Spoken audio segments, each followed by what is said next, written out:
Welcome back, wherever you are in the world. Good morning, good afternoon, or good evening. You want to grab yourself a good cuppa for this one. We are going to have a yarn today to Dean Foley, who is the founder of an organisation called Barayamal. Barayamals are a not-for-profit organisation and the world's first accelerator for Indigenous entrepreneurs. And, you know, I got struck by Dean's passion. Firstly, we met on LinkedIn. And, you know, the work that Dean's doing really is extraordinary. But as soon as I then met Dean, you know, we got on a phone call, we started talking about what he does. And, you know, like many of us from our culture do, is really connect with each other and our stories. And you know, Dean's passion for what he does is truly remarkable, and has done some extraordinary work in really supporting up and coming Aboriginal entrepreneurs. And more importantly, the thing that struck me, actually, I'm not going to say more importantly, because equally important for me was the comparison, and I think Dean's passion around the power of Indigenous leadership, specifically around the values of consensus and community and connection and everything that really speaks volumes of our culture and the Aboriginal way. And I think something a lot that Western society, especially in today's environment, can learn a lot from. You know, as we try to really dismantle the old traditional models that were born out of the Industrial Revolution, where it was very much about a hierarchy and authority and control and command. Those models are no longer serving people, and they're becoming quite old, and there isn't a requirement for a new way of working. And I think the delightful part about this is it's in our own backyard. So I'm so looking forward to this yarn with Dean today, to share and hear not only about his own personal story and what he's been up to, but what he's doing for other Indigenous entrepreneurs, and also his expertise actually in drawing some comparisons around, you know, the First Nations and Indigenous leadership approach to that of the Western. So Dean, thank you so much for joining me. Thanks for having me, Kylie. It's good to catch up and have a yarn, as always. And yeah, looking forward to talking about what we do and in First Nations entrepreneurship and how that differs from the traditional Western entrepreneurship society. Great. Well, let's start with you and where you're from and kind of who you are in the world. Yes, so from Gunnedah, rural New South Wales, not Kenda, Gunnedah, has the same rhythm sound. But yeah, it's a small country town in rural New South Wales. I'm a Kamilaroi man and served 5 years in the Royal Australian Air Force and wasn't too sure what to do. And a friend in the Air Force dropped a book on my desk, a business book, and I read it, and it was kind of a light bulb moment for me, who grew up in rural New South Wales within the Aboriginal community and from low socioeconomic background. You know, I never knew what was possible, never heard of entrepreneurship before. So once I read that book, I knew I wanted to learn how to run and grow businesses. So I left the Air Force, moved from Canberra back up to Brisbane, where I was born, and started to get into it, started to learn.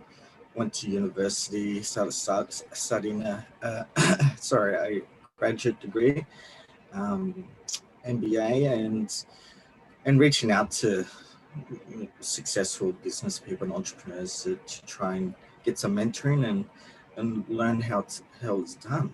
Yeah, right. And what was the first journey for you really in starting a business? Was it in starting your own? And yeah. So it's probably maybe a year or year and a half in. When I was in Brisbane, I was getting mentored, and like one coach I was learning off, who I think turns over $500,000 just in business consulting, and then when I was at university during that same time, I got invited to Australia's Health Startup Weekend through the University of Queensland's accelerator, iLab. So I went to that. I thought it was pretty cool, 2-day a weekend event where we come up with ideas, try and validate and pitch to their panel of, quote unquote sharks, and go from there. But I thought it was awesome, and I thought, why not? Why hasn't there been an Indigenous one for this? I mean, startup weekends, around the world, thousands of them have been run. Why hasn't there been an Indigenous thing to this? So I thought it'd be cool to do something like that. And a couple months later, uh, without any experience of running an event, put it all together and ran the world's first startup weekend, Indigenous startup weekend, called Australia's Indigenous startup weekend. Yeah, right. So I guess we've got to ask the question, right? What was it that had you see that there was a need for an accelerator for entrepreneurs that was specifically aimed towards the Indigenous community? Why did you see a need for that to be separated from what you were seeing? Well, initially, it wasn't that obvious to me growing up in rural New South Wales and even being in the Air Force. But once I started, getting out in the business world and also engaging with organizations that were government organizations that were supposed to support Indigenous people and support Indigenous entrepreneurs, I thought they were kind of hopeless.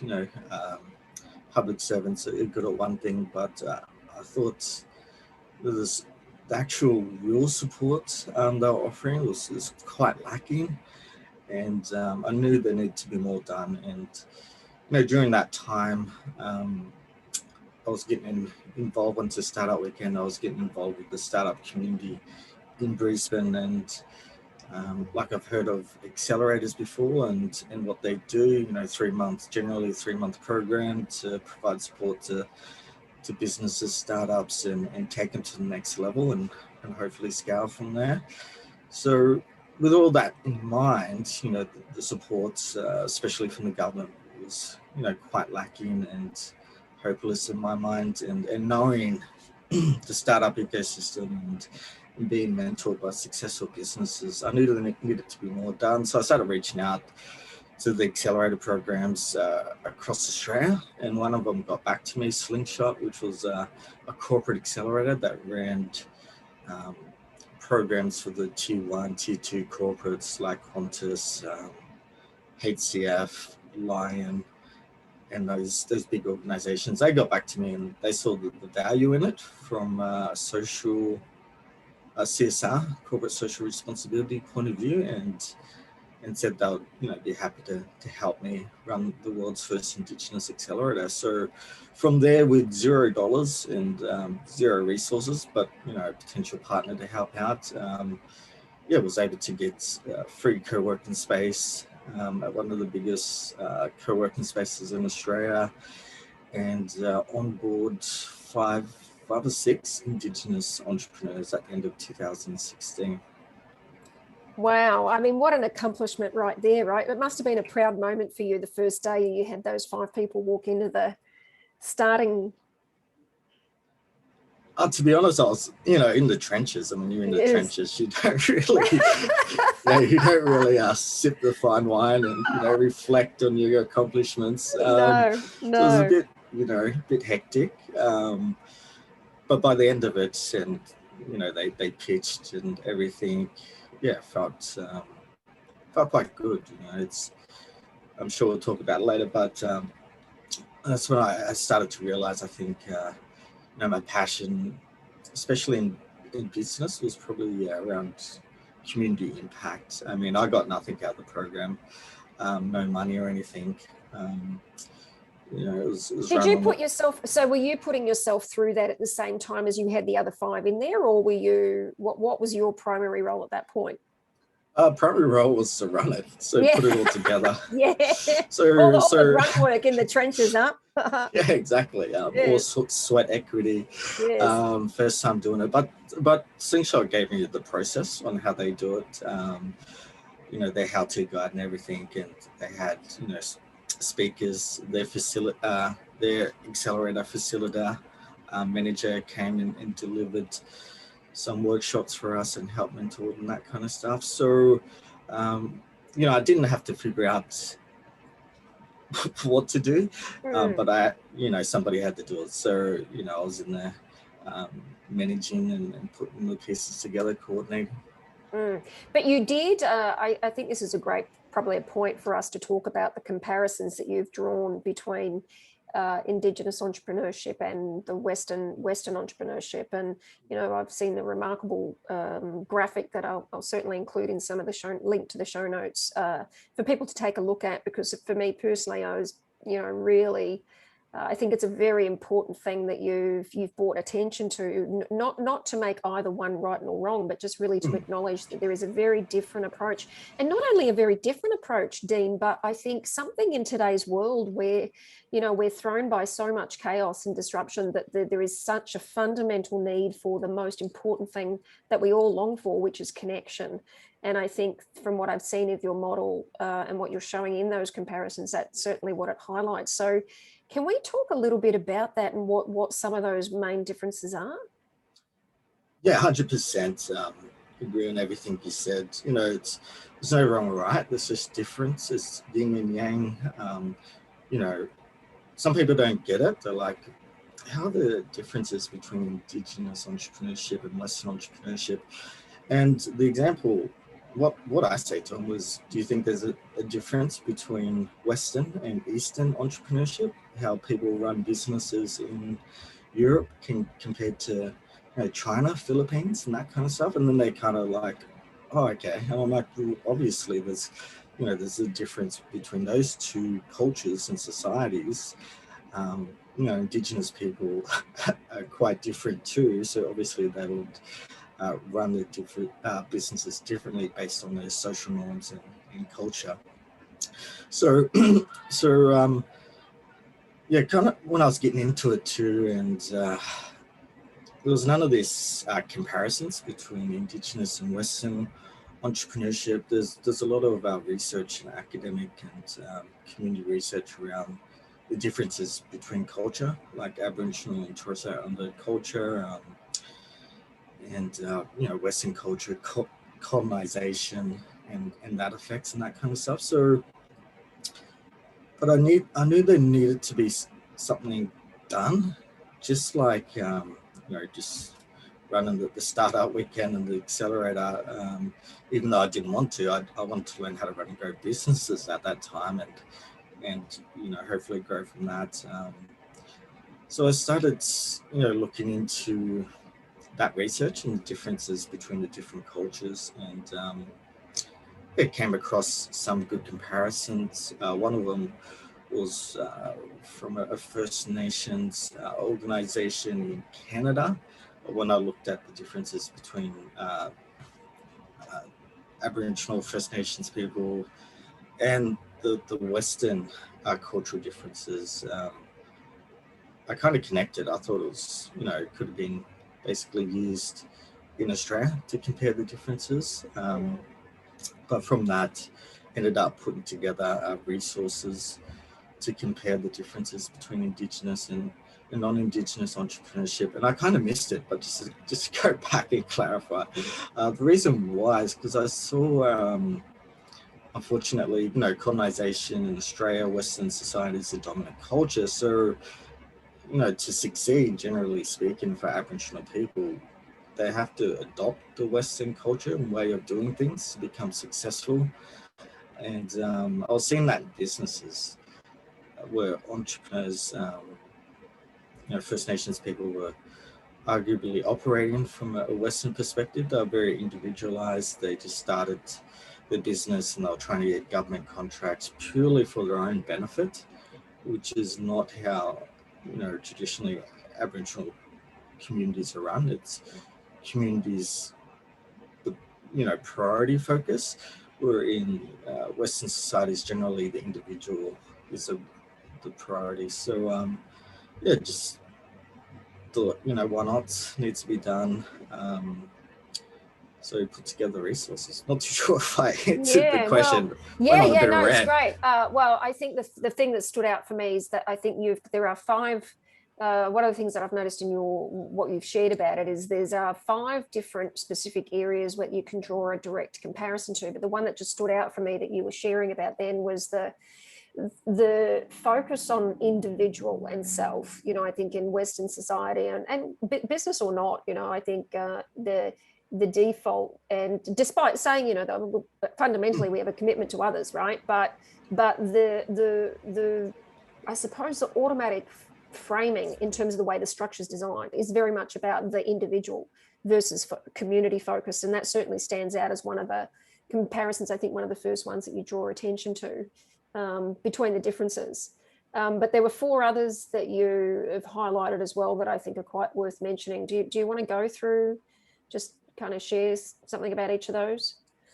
Yeah, 100%. And just to touch on the individualism versus community focus and give it a bit more justice.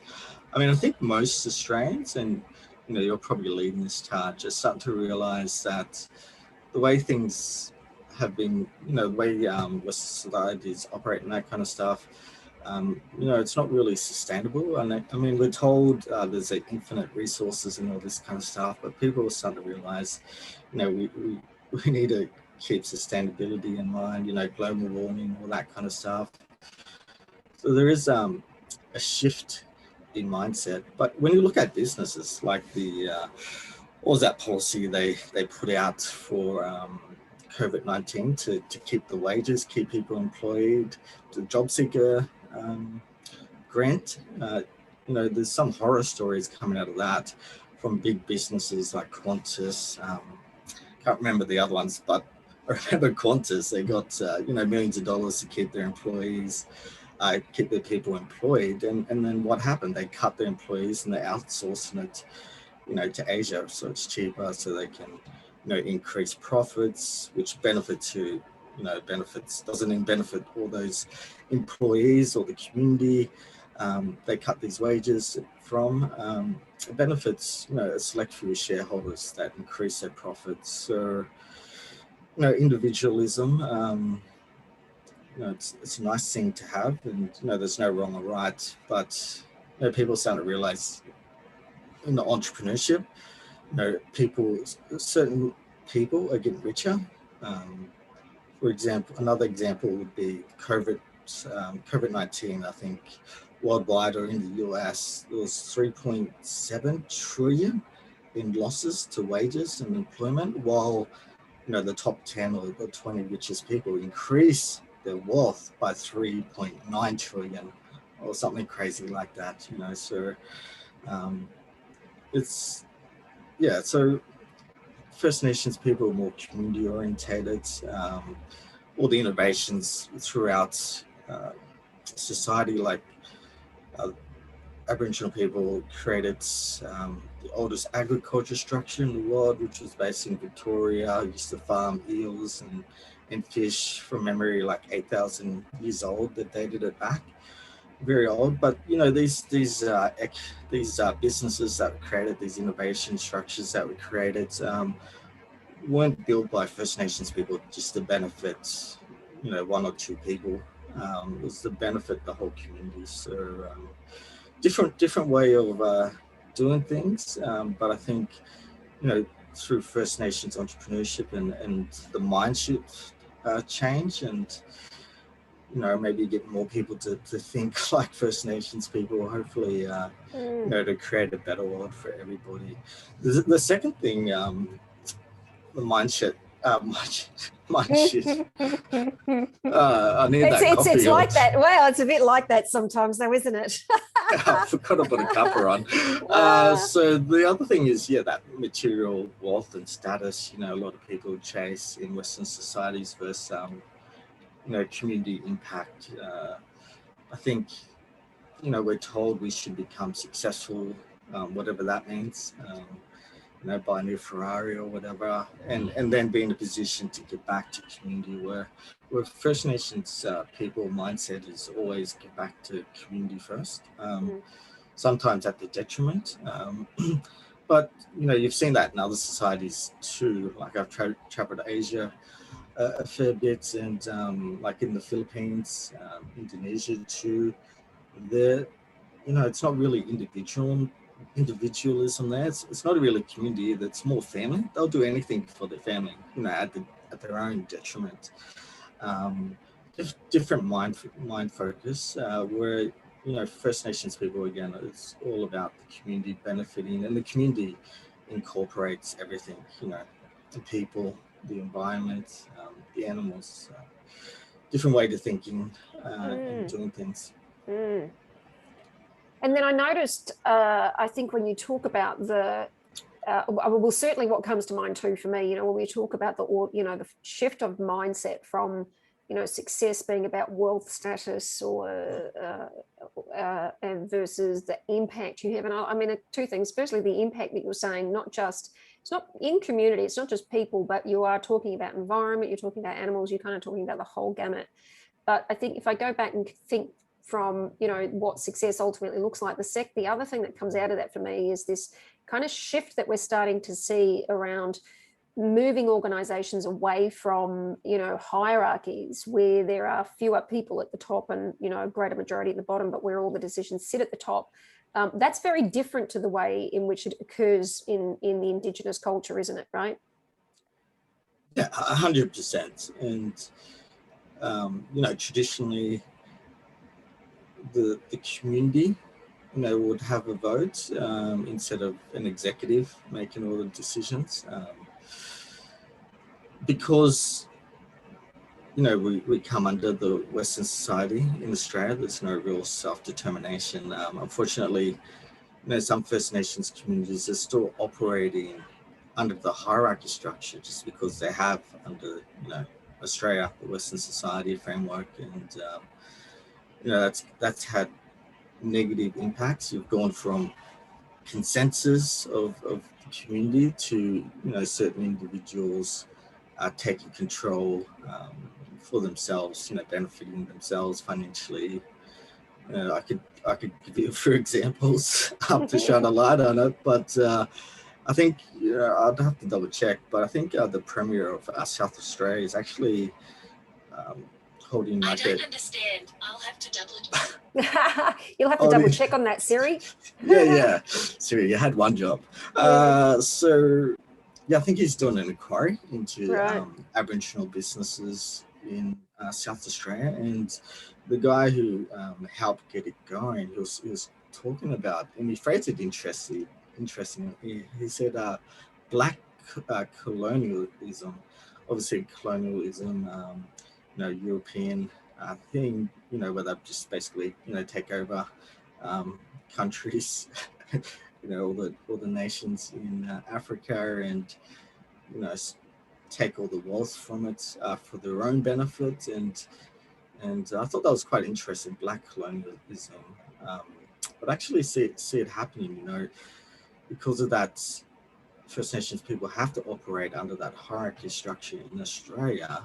You get these people that get into power. They call themselves elders and whatnot, and but they're operating from a Western framework, and unfortunately only benefiting themselves. And I'm not too sure if I could add much more value to that. Like, if we're talking about decisions in business, it's the top executives that make them decisions. When you're talking about how it should operate in First Nations businesses, it should be the community voting on what needs to happen. Yeah, well, it does parallel a lot with the work I've been doing of late, working more with brands as brand leadership. And there's another way of describing it, I suppose, is that it's, shared leadership, where there's no single individual. That really is about a collective, and that there is no kind of control or authority in that. And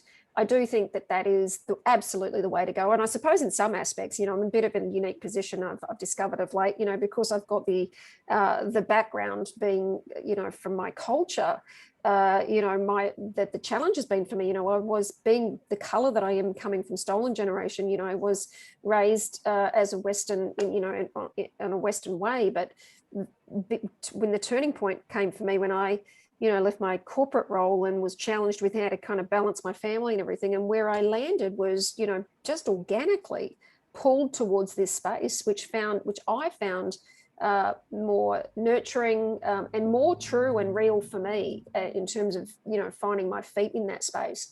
But interestingly now, I think that we've got an opportunity here really to be able to, and I think it's about, I don't know about your opinion, Dean, but you know, for me, I think it's actually, I think we've got to stop trying to fit the Aboriginal way into the Western way. And instead, you know, and I think whilst we still got very much Western, you know, the white, and then I'll just call it white or Western people leading, and then of course they're always going to see it through the lens of a Western way, right? And I was at fault for that myself, you know, having been raised that way. It was automatic for me to think from a certain view, and it wasn't until I really kind of failed, most to be honest, you know, until I really failed at doing that really, you know, badly in some cases. And I was just like, wow, actually, no, it really takes something for a person of Western background to try to embrace these ways. And in some aspects, Dean, I think it's, no, how about we flip it around the other way and kind of invite in order to learn from and do more listening from ways that have worked here and take the best of what we can from what we do know that really works about these approaches of collaboration or community or consensus to kind of improve things. I mean, I don't know, what's your view about that? I mean, what do you think needs to happen as far as being able to, I suppose, leverage the both here?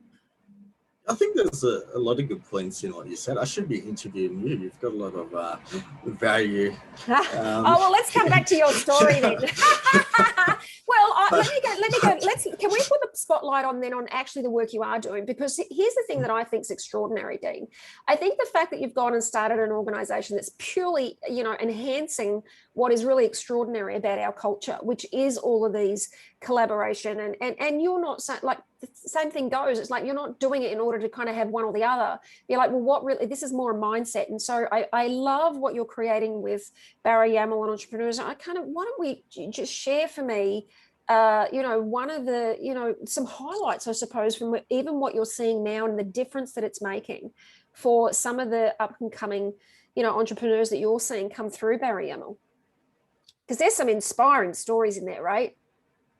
There is, and yeah, there's a lot of people, you know, when they've seen the resources we've been developing, and it's not like, you know, Einstein or anything, like when anything, you know, everything we do and like these resources we create, like the differences between Indigenous and Western entrepreneurship, in that process we get feedback from the community and see what they think, and then, you know, it helps develop these resources. So it's not like I'm a, you know, a genius or anything. You know, these thoughts from the community, and when people are seeing these differences, they're like, holy shit! You know, we've been trying to tell corporate and government about this for ages, and you've put it, you know, so simply. But they acknowledge, like some people, you know, influence it and focus on only achieving their own goals and that kind of stuff. But a lot of Aboriginal people in community, you know, have been pushing for government and for big corporates to recognize that they operate differently. Like one person I was talking to, she was like, oh yeah, the consultant this government gave me or whatever, he was like, you need to focus on profit. And she's like, no, but community is the most important thing to me.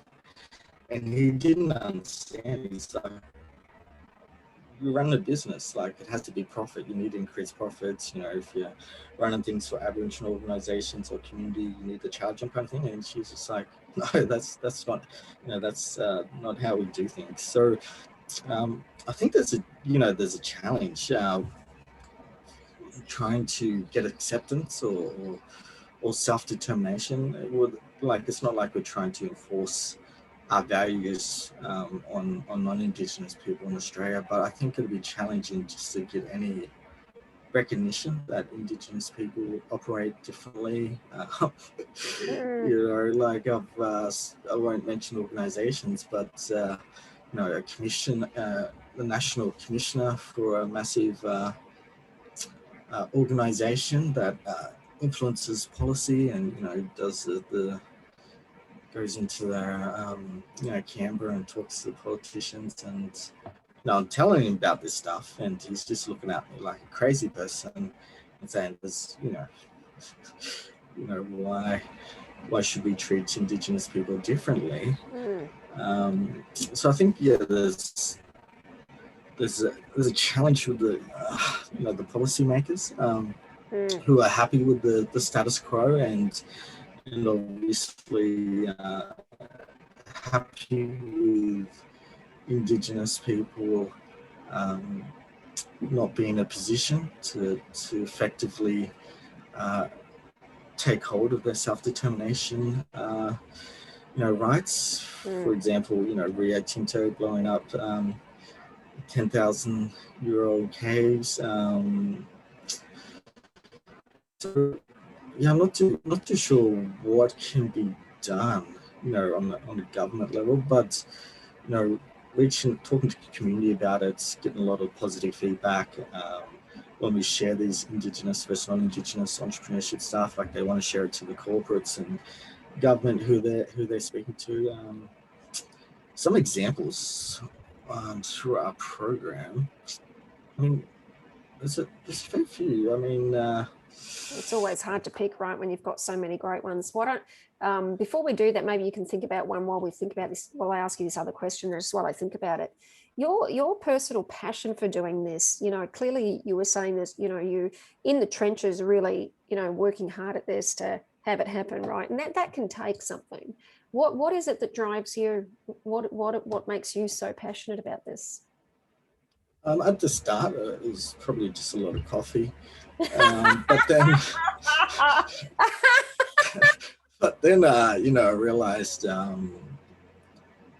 eventually, it's probably like a year in, just in the trenches, and then just pop my head out. And I'm like, where the hell am I? And I realized, it's probably, community is the highest priority. It's the highest priority. For First Nations people, highest value. So when I was doing all these events for First Nations people, and wasn't making any money out of it, anything, but still getting enjoyment out of the impact in community and supporting other, supporting other First Nations people, and that was satisfying. Like, I think in Western culture, a lot of people are unhappy, with their quote unquote when they reach success. Yes. And so I never had the Ferrari, but I think that the community impact and prioritizing that for me, made me happy, and it's probably the only reason I could do it, for almost 5 years now. And I used to look a lot younger, but now I'm definitely starting to look my age. Like there's a lot of challenges, like yes, every Australian faces running a business. But then there's even arguably more challenges in the First Nations space, because there's some that it's not all the way it should be in community. Colonization and drugs, and there's a few crazy people out there, and people operating from the Western entrepreneurship perspective, which is a bit frustrating. And all they do is reach out to me for help when they want something, but they never want to help Barayamals. Like you just, I don't care if you're Aboriginal or not. You're operating from a Western perspective. Just go out there like every other Australian and make it happen. But if you start operating from a community perspective, First Nations perspective, happy to help, and but just don't come to me when you want something. Yes. Speaking of what can be done to forward your mission with Barayamal, what are some of the things? Like, how are you going now? I mean, is there a requirement from your perspective? Are you needing more funding? Is that a government directive thing? Do you think it's more on the corporates? Could we get more corporates? Like, what is the thing that you're kind of really in need of at the moment? Good question. So governments came straight to mind when you said that. So I've been actually trying to avoid government contracts just because of the micromanaging, and if some crazy person from community makes a complaint, even though 80% of people are happy, they'll try and throw you under the bus from my experience. So, Right. it's not really culturally appropriate, even though, there is a lot of money in government funding. So we're focused on genuine and reciprocal relationships with big corporates, and most of the support we get now is basically coming from everyday, the average Aussie wants to, who gets it and wants to help out. That's like 80% of our volunteer base, so probably 70% is non-Indigenous people giving up their time, giving up their resources, accountants, software developers, and helping out where they can. So we're not looking for money because we want to avoid government and increase our impact through technology. So we're working on a few things now, like a legal information chatbot for First Nations people. We just launched a job board, and within 24 hours, I think there was 11 job posts, and which totaled up to 600,000 in potential job wages for First Nations people. So the more support we can kind of support and that kind of stuff from everyday Aussie that wants to help out, the better. I find,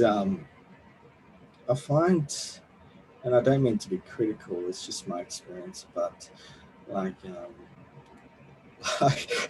noticed one of the people you interviewed a while ago, and that person is very, very wealthy and a tech entrepreneur. And I got talking to him prior to your podcast, and we were looking at trying to do stuff around Indigenous rights and that kind of stuff, because he heard over in I think Canada or in America, Native Americans there get tax exempt. Right. Right. They don't get in tax. So the only reason he even was talking to me and was trying to progress things for Indigenous people, self-determination in Australia, was hopefully we would get tax exempt on reservations, and he could bring his company to the reservation and get tax exempt, so he could have a competitive advantage in business. That was he was only doing it, having a conversation and trying to progress things for his own benefits. So we're trying to get away from people like that, and then generally speaking. Well, how do you do that though, Dean? I mean, given. Because I mean, I think you'd almost like to think there's a fine balance somewhere in there, right? Knowing that a lot of the existing, let's say the system or the corporate infrastructure and the design, ultimately, we could say, well, are they only in it for the money? Well, possibly, but there are, making profit in order to make good. And at some point one goes, well, I remember hearing, of all people, Oprah one day saying, the only way to actually have a real impact in the world is if you're going to be okay to make money, right? So, it makes me wonder that, is it that avoiding that is the best way to go, or is there a way to find those in that environment where you've got the opportunity to kind of partner with potentially somebody, look, sure, maybe there are tax benefits in it, and that might be worth doing that for that purpose, but that means it's more possible or viable for them financially to give more than what they traditionally could. I mean, is that potentially not a way forward? You can always not compromise your values, right? Yeah, so I personally wouldn't want to compromise my values, and I'm sure a lot of people wouldn't, at the heart, they wouldn't want to compromise their values either. But I just feel like, I guess, Australia's been colonized for, what is it, 250 years or so, and Indigenous people were locked out of the economy, couldn't even have a bank account and all that kind of stuff. Didn't even get paid wages. I think the Queensland government that was my grandmother, believe it or not. She, I think she was 16 or 17 when she finally made a way out of what was, you know, she was stolen generation, right? So she was, up until she was 16, she was raised on a mission statement where, mission where she was, you know, raised pretty much to take care of her family until she left and worked on the Gold Coast of all places, for a place called McDonald and East. And yeah, the guy who ran the place literally paid them nothing. So now known as the stolen wages, right? So, and that's not that long ago, right? You know, I mean, my grandmother unfortunately is now passed, but I mean, she's not that old. You know, I think she was born 1929. So, you know, it's not that long ago where those things happen. And I do think it's important that we keep hold of values whilst fighting for something that's going to alter, you know, the way forward. Exactly. And I think, you know, First Nations people have been taken advantage of for a long time. So, like, I get the, you know, the Western way of, all right, I'll only help you if I get a benefit at the end. But I think, yeah, Indigenous people have been taken advantage of too long. I think we need to just stay strong with our cultural values, you know, and the right people will partner with you. You know, we have so many people, non-Indigenous people, volunteering at Barayamal, and they get nothing out of it. I almost, like, I feel bad, literally, after our conversations and the work they've done, because I'm like, you know, I wish I could, you know, give you $1 million in Bitcoin or something like that. But, you know, we've got no money, and they're like, they don't even care. They're just like, what you're giving me to help out and contribute to Barayamals and what you're doing, like, with the projects is enough. And like, from a cultural reciprocal point of view, like, I feel, you know, like I want to give back. And, you know, as Barayamal grows, you know, hopefully we can give them some cool, you know, heaps of cool merchandise, some Aboriginal artwork and all that kind of stuff to try and level out the reciprocation. You know, I don't know, you know, I think that enters an interesting conversation really about the value of being a contribution. You know, I run a number of mentoring programs, and you know, I've got to say, Dean, you know, I think the thing I think that thinking that we have to provide, even as an Indigenous person, right? I know that feeling, right? One feels like you want to be able to give somebody back when they do something. And as a result, I found it very difficult in my lifetime, even asking for anything, because I always felt bad about not being able to give anything back, right? But even that in itself, though, Dean, you know, is very much a Western way of thinking, to think that, you know, because in community you don't, it's never expected, nor is it ever, you know, it's just not. Because I think the thing that occurs in, certainly my experience, when I think community, is that the value that you get from being a contribution to other people far exceeds any amount of dollar. And I'm not saying, sure, no, dollars certainly do go along. You know, we have to live and breathe, and we need to make money, and that's fine. But separate to that is that I've, you know, certainly all the people that I've seen mentoring others, even when I've mentored others, and I've often thought, you know, many people say, you know, the mentor should get paid, but I'm saying that, yeah, the mentoree pays for it. But so I think the mentor should pay for it too. Why? Well, because actually, when you actually look at it, the value both of them get from that process is equal. It is equal. You know, yes, the mentor learns new skills, but the mentoree, but the person who mentors walks away with a profound sense of satisfaction and contribution that enhances their happiness, their well-being. And in an environment today where we're dealing with significant mental health issues, significant economy, you know, sustainability, all these things, where that's not happening. And I think it is, you're right, in the workplace. I think it's about 85% of people in the workplace are miserable. So I don't know about you, but certainly from where I sit, you know, if someone gets to be a contribution and they can turn around and say, I'm living a more fulfilled and happy life, well, that's probably worth $1 million for many people, you know? Yeah, exactly. 100%. You hit the nail over the head and articulate a lot. You know, it's a great example. Yeah, it's kind of weird. Yeah, I guess that's what they mean when I hear people say they live in two different worlds, so the Western world or whatever, and the Aboriginal culture world. Because stuff like that, like if you join a program to mentor and it's for free, and then at the end of it, like you feel you should be paid, why did you even join? No, but that's the Western way. Like, if you do something, you expect to get something in return, right? And if you don't, you feel cheated. Where in First Nations, you give first, and you don't expect anything back. Although, reciprocation in giving back is, kind of unspoken. If you can't just keep getting and not giving anything back. That's very individualism and Western. But it's kind of weird. And all this stuff we're creating, with feedback from the community and developing these resources, it's a work in progress. But hopefully we can help educate and bring more people, the general public, more Australians on board for this mind shift, and hopefully create a better world through First Nations way of thinking, way of being, and First Nations entrepreneurship. And now how does the annual program work? Is it an annual program that you're running? So is there an intake at certain times of year, or are there multiple times you're doing this a year? Yeah, so we've got a bit ADHD, so we've got too much going on. But yeah, we started off as an accelerator program. So we've got the 3 months accelerator, which is turning 6 months, which kicks off around about October.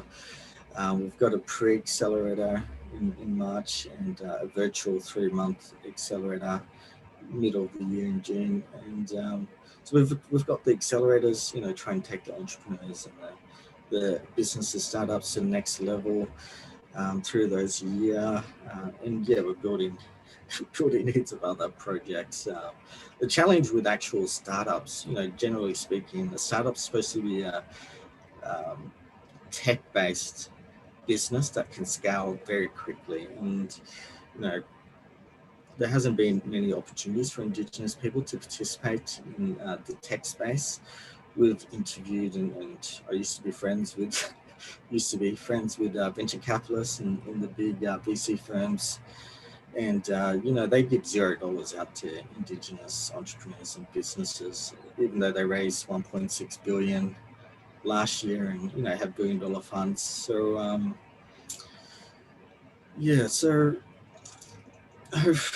don't know what I was going with that. Well, I think that you're really speaking to a minority issue there, and I think I've heard the same thing I've talked about with many women in building, female-led entrepreneurships, and they fight the same battle. I think there's about 3% of procurement goes to female-owned entrepreneurships, right? So it sounds to me very much like the same battle, really, the same challenge, I should say, about how to ensure that happens, because and there's certainly something to be created, right? Well, what would be worth the game if there wasn't something there to kind of move? Somebody's got to take the lead, right?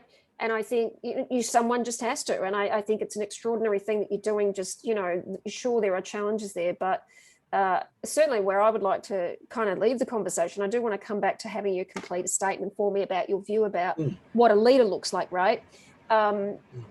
Is that, for anyone who certainly listening to this is interested in being a contribution to the game, and the game being having a greater impact on Indigenous entrepreneurship and bringing Indigenous entrepreneurs into the game, not for bringing them into a Western way, but certainly how can one start to embrace that? And certainly also from any contribution, from any organisation or corporation business owner, to definitely reach out to Dean, and we'll put the show link notes in for Barayamal, and also LinkedIn to connect with Dean on LinkedIn, but definitely reach out to him and the organisation. And you can also reach out to me. I'm certainly starting out over the last 12 months, Dean. I think because I've had a very unique, the fact that I am, anyone looks at me, they've got no clue that I'm Indigenous, right? I don't look a damn sight Indigenous, right? So, and have been spent half my life raised from in Western ways. So I do think my purpose and my mission in life ultimately is to be able to be the bridge, to effectively bridge, to maintain that we keep our cultural values in place. And not only that, I would actually say like our Indigenous way adopted more in the Western way, because it's quite frankly needed and very much needed. But coming back to you, Dean, so far, what would you say? And I know this is always a difficult one because there's always a lot that you could say about this, but I'm going to ask you 3 different questions. The first one's about, so far, what's a standout in terms of your personal accomplishment so far? And that could be at Barayamal, it could be in your pre-days before that, just anything that really comes to mind. And then I'm going to just ask you to complete a statement about, for you, what a leader looks like. A leader is someone who, but in terms of your, if you were just to look, whether it's personal or professional, Dean, what's been one of the greatest accomplishments that are a standout for you? So firstly, I love hearing you talk, you articulate things so well, and it's so much better than me. But yeah, going back to the point, you touched on that, there needs to be change, and that we are slowly starting to see change, right? People start to realize you've got, corporate social responsibility, which has only been in for 15 years or so. And you've got big corporations now where they're starting to certify social businesses. You've got the Australian Charities Not-for-Profit Commission, which was only established around about 2012. So we're starting to see that, but First Nations people have been around for thousands of years. They've innovated and survived on one of the most harshest continents in the world, and thrived too, with the oldest agriculture in Victoria, dated back 8,000 years ago, used to farm fish and eels. So they don't have to reinvent the wheel with social entrepreneurship. First Nations entrepreneurship can add a lot of value to that. Now, I guess the biggest accomplishment, again, but have to go back into community, just seeing the impact we're creating and doing, and how that's affecting mob. So that's probably my biggest accomplishment. My biggest ego accomplishment in the Western framework would probably be we outrank these organizations that get tens of millions of dollars, government organizations, that kind of stuff.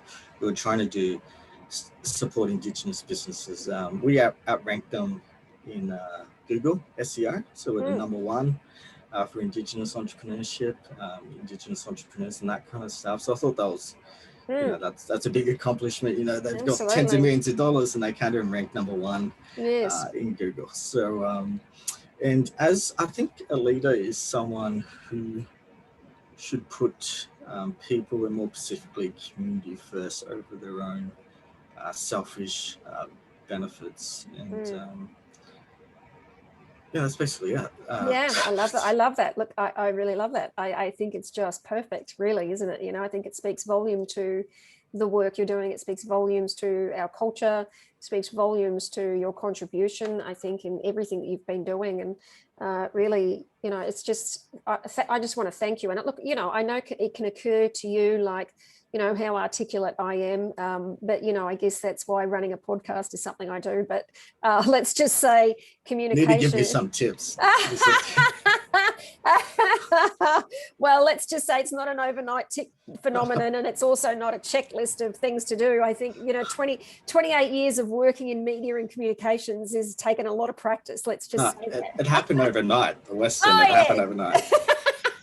What's that ad? Doesn't happen overnight, but it does happen. But as you know, Dean, I've come on board as an ambassador for Barayamal to be a contribution and to mentor and to do whatever I can to support you. And, so, of course, I'm there for whatever you need. But just, again, shout out. Is there any final words or shout outs or any acknowledgement you want to say before we kick off from today?